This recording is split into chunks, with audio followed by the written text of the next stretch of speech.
नोरमा group, जो सोचता है वो करता है। आपके अपने सपनों का आशियाना।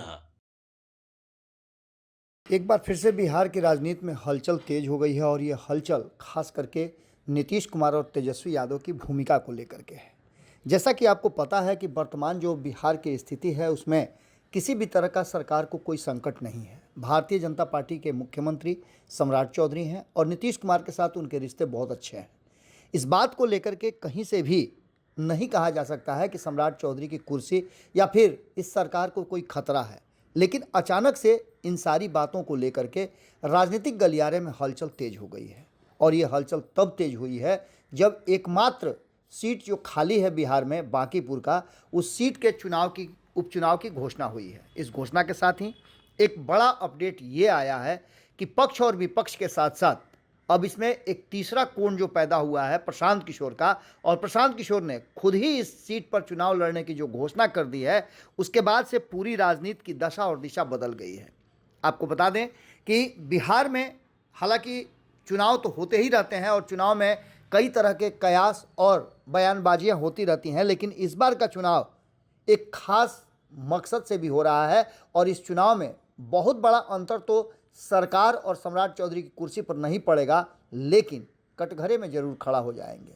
इस चुनाव की जीत हार पर बहुत कुछ निर्भर करता है और सबसे बड़ी बात कि इस चुनाव में सम्राट वर्सेस प्रशांत किशोर की जंग शुरू हो चुकी है और इस जंग में नीतीश कुमार और तेजस्वी यादव की भूमिका क्या होगी, क्योंकि इन दोनों की भूमिका पर ही निर्भर करता है जीत और हार, और इसके साथ साथ एनडीए और भारतीय जनता पार्टी का भविष्य।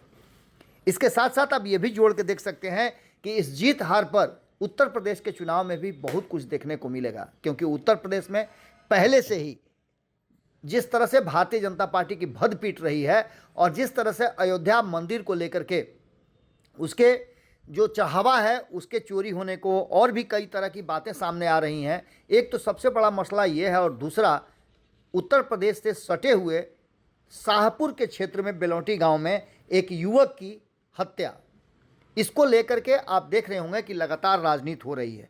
हालांकि इसको लेकर के सरकार और प्रशासन एक्शन में भी है, जांच भी चल रहा है, लेकिन नेताओं का आना जाना जारी है। लेकिन सबसे बड़ी बात कि प्रशांत किशोर ने बांकीपुर में अपने नाम की घोषणा करके चुनाव लड़ने का के लिए मैदान में खुद उतरने का फैसला लेकर के कहीं ना कहीं भारतीय जनता पार्टी के लिए मुश्किलें पैदा कर दी है। बीजेपी इस 40 साल पुराने अवैध किले को कैसे बचा पाएगी और क्या इसे प्रशांत किशोर ढा पाएंगे? अगर ढा पाएंगे तो उनके सामने चुनौतियां क्या हैं, विकल्प क्या हैं, और क्या सम्राट चौधरी और नीतीश कुमार की जो कल मुलाकात हुई है प्रशांत किशोर के चुनावी घोषणा के बाद ही हुई है और इसके कई मायने हैं। क्या प्रतिष्ठा प्रशांत किशोर के साथ साथ भारतीय जनता पार्टी की फंसी हुई है? तो नीतीश कुमार इस पूरे मामले में अगर साइलेंट होते हैं तो क्या होगा?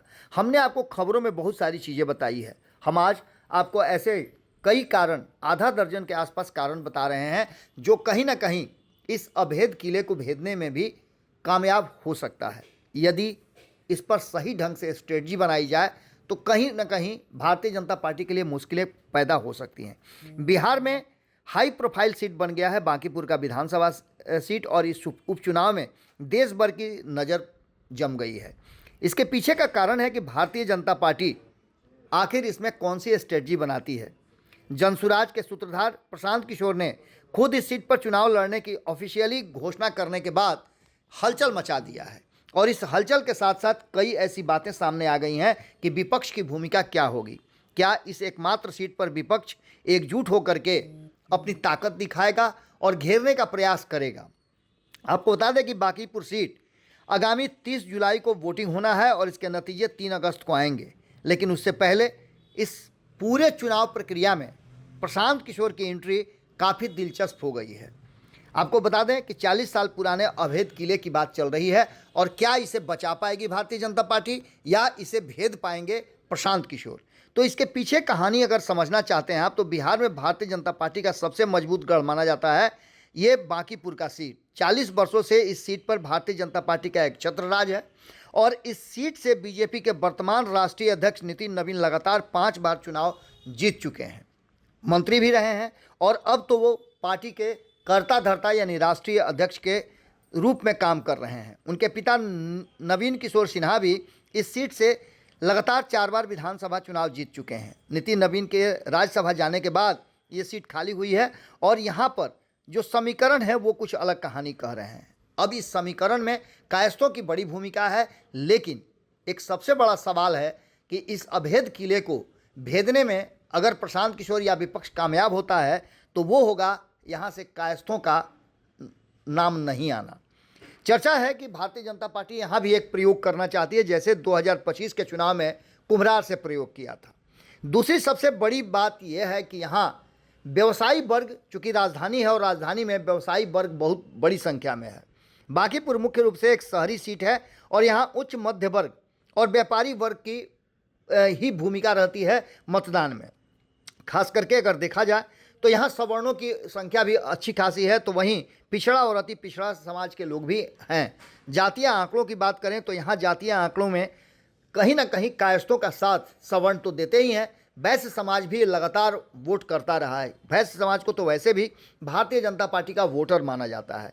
अब यहाँ प्राथमिकता किस बात को लेकर के है और व्यापारिक वोट पूरी तरह से किस तरफ शिफ्ट करते हैं और सवर्णों का क्या रोल रहता है, ये कहीं ना कहीं इस बात की तरफ इशारा करेगा। कल ही हमारी बातचीत एक वैश्य समाज के ही व्यक्ति से हो रही थी जो प्रशांत किशोर को खुलकर सपोर्ट करने के लिए तैयार हैं। उन्होंने कहा भी कि इस बार ब्राह्मण को जिताना है। अब ब्राह्मण को जिताने के पीछे का लॉजिक आप समझ ही सकते हैं कि अभी अभी भरत तिवारी वाला जो केस हुआ है उसमें एक सिंपैथी ब्राह्मणों के प्रति जरूर रही है। सवर्ण वर्ग जो है इस तरह की कार्रवाई को लेकर के भी अपना एक एंगल दिखा रहा है। लेकिन सबसे बड़ी बात है कि यहाँ पर उम्मीदवार चयन को लेकर के भारतीय जनता पार्टी को बहुत फूक फूक करके कदम रखना होगा। सबसे बड़ी बात है कि यहाँ पर ज़मीनी स्तर पर कैडर और ज़मीनी स्तर पर जो स्थितियाँ हैं भारतीय जनता पार्टी और विपक्ष के पास कितना है। बात करें तो 2025 के चुनाव में भारतीय जनता पार्टी और जनता दल यूनाइटेड के साथ साथ पूरा एनडीए गठबंधन एकजुट था। इसमें बड़ी भूमिका चिराग पासवान की थी। इसके साथ साथ उपेंद्र कुशवाहा सहित जीतन राम मांझी ने भी अपना पूरा दमखम लगा दिया था। जातीय समीकरण पूरी तरह से सहेजे गए थे और दूसरी तरफ भारतीय जनता पार्टी का आरएसएस कैडर और ज़मीनी पकड़ बूथ स्तर पर उसकी जो कार्यशैली है वो बहुत काम करती है। लेकिन इस पूरे मामले को लेकर के जो प्रशांत किशोर ने दावा किया है कि एकमात्र सीट से भारतीय जनता पार्टी और एनडीए गठबंधन के साथ साथ बिहार की सरकार पर कोई असर नहीं पड़ेगा, लेकिन अगर यहाँ से वो चुनाव जीतते हैं तो ये पता चल जाएगा कि विधायक की भूमिका क्या होती है और उस क्षेत्र के लोगों को एक विधायक क्या क्या दे सकता है। ये सबसे बड़ा सवाल है जो कहीं ना कहीं भारतीय जनता पार्टी को परेशान कर रहा है। ऐसी स्थिति में सीधे तौर पर अगर देखा जाए तो जनसुराज को वोट शेयर करने की दिशा में जब वैश्य समाज के लोग मूव करेंगे और उसमें अगर नीतीश कुमार की भूमिका साइलेंट होती है और तेजस्वी यादव डम्मी या फिर जैसा कि मैं पहले भी बता रहा हूं कि उन पर दबाव डाल करके साझा विपक्ष प्रशांत किशोर को मूक समर्थन दे देता है, तो ऐसी स्थिति में ये लड़ाई काफ़ी दिलचस्प हो जाएगी। एक तरफ जहां बूथ स्तर पर भारतीय जनता पार्टी के कैडर, वहीं राष्ट्रीय जनता दल का अपना एक खास वोट बैंक और इसके साथ साथ अगर सवर्णों का एक बड़ा हुजूम इधर जुड़ जाता है और भारतीय जनता पार्टी कहीं अगर कायस्थ उम्मीदवार को नहीं उतारती है तो इसका फ़ायदा विपक्ष को मिल सकता है। यानी इस किला को, अभेद किला को भेदा जा सकता है। सबसे बड़ी बात कि खुद प्रशांत किशोर इस मामले में एक बात बार बार कह रहे हैं कि उनके लिए खोने को कुछ नहीं है, लेकिन पाने के लिए बहुत कुछ है। अगर उनको इस सीट पर जीत मिलती है तो आने वाले 2029 और 30 के चुनाव में बिहार की जनता के पास एक विकल्प होगा और वो विकल्प प्रशांत किशोर नहीं बल्कि आम जनता होगी। क्योंकि प्रशांत किशोर बार बार ये बात कह रहे हैं कि वो आम जनता की लड़ाई लड़ रहे हैं और वो जीत तो जाएंगे लेकिन जीत ये बांकीपुर के जनता की होगी। अब सीधे तौर पे ये बात आप समझ सकते हैं कि इस पूरी कहानी को एक नए मोड़ देने की कोशिश चल रही है और यहाँ से कहा यह जा रहा है कि एनडीए और भारतीय जनता पार्टी का भविष्य तय होगा।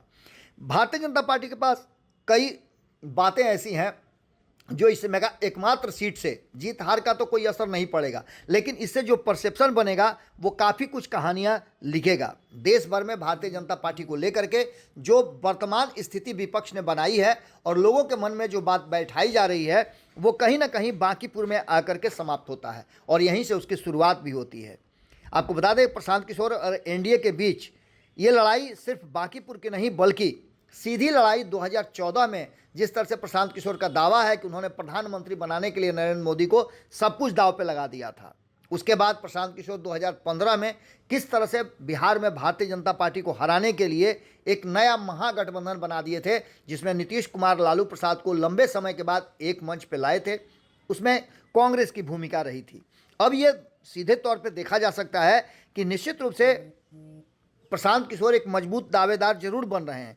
अगर विपक्ष का उम्मीदवार मैदान में मजबूती से लड़ाना है तो ऐसी स्थिति में पूरे विपक्ष को प्रशांत किशोर का सपोर्ट करना होगा, जैसा कि लगातार चर्चा भी चल रहा है। लेकिन सबसे बड़ी बात यह है कि प्रशांत किशोर को चुनौती विपक्ष के तरफ से ही मिलेगी और इसका फायदा भारतीय जनता पार्टी को निश्चित रूप से मिलेगा। नीतीश कुमार की बात करें तो सम्राट चौधरी ने, अगर नीतीश कुमार या उनकी पार्टी की तरफ से किसी तरह का कोई मन भी था या फिर मनसा भी बदल रही होगी तो उसे सम्राट चौधरी ने ठीक कर लिया है। उम्मीदवार की घोषणा से पहले कहीं ना कहीं भारतीय जनता पार्टी का मंथन पटना से दिल्ली तक चल रहा है और इसमें एक मजबूत कायस्थ उम्मीदवार को उतारने की तैयारी भी शुरू हो चुकी है।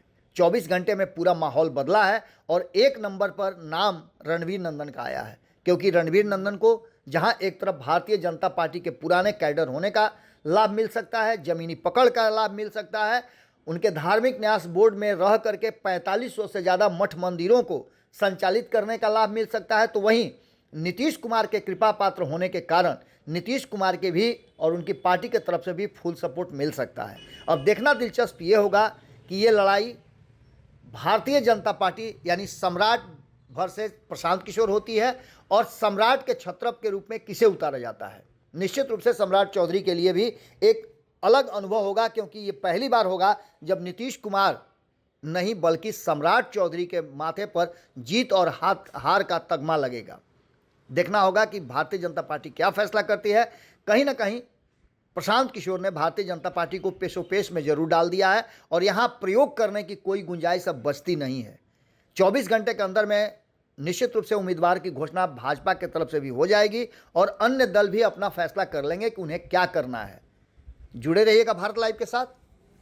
जो जंग है उसकी एक एक सूचना हम आपको देते रहेंगे। बहुत बहुत धन्यवाद। नमस्कार। आपके सपनों को हमने सजाया है, ई होम्स पैनोरामा को हमने बनाया है। ई होम्स मेरा एक सपना था जिस पे मैं पिछले 4 साल से काम कर रहा था। हमने जो बनाया है वो सबने है माना।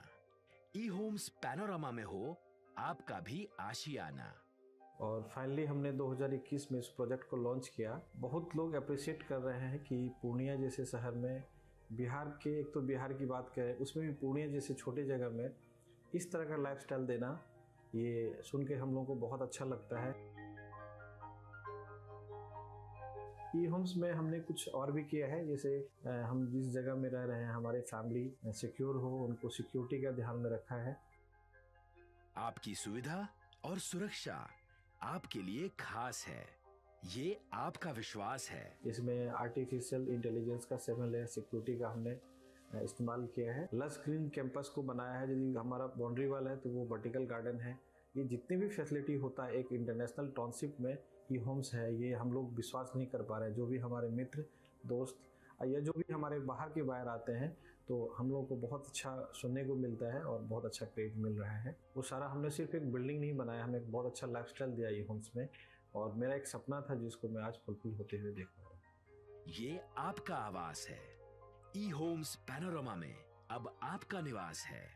ई homes Panorama, luxurious lifestyle redefined. Panorama group, जो सोचता है वो करता है। अगर ये वीडियो पसंद आई और वह बिहार के राजनीति और बिहारियत से सरोकार रखेनी तो सब्सक्राइब बटन दबा के चैनल के सब्सक्राइब कर ली। ओजे एगो घंटी बा, ओकरा बटन दबा देला से कुल सटीक और मारक खबर रुआ मुफ्त में मिल जाई। अगर रुआ पत्रकारिता के हमनी के नया प्रयोग में सहयोग कर चाहतानी तो ज्वाइन बटन दबा दी। पेटीएम नंबर नोट कर ली 9386816700।